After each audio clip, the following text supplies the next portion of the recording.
Mula bata pa lang ako ay nagtrabaho na, nagbanat ng buto kasama ang aking ama.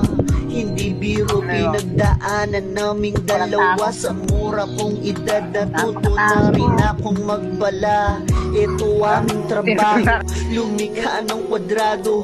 Bawat haligi may pawis na galing sa mukha ko. Bakal, bato, semento, laging pasan-pasan ko. Kahit na mainit at kahit na gaano kapeligro, mababa ang mga tingin sa amin ng iba. Dahil mahirap ang trabaho, todo kayod pa. Ngunit baliwala lahat at di iniinda.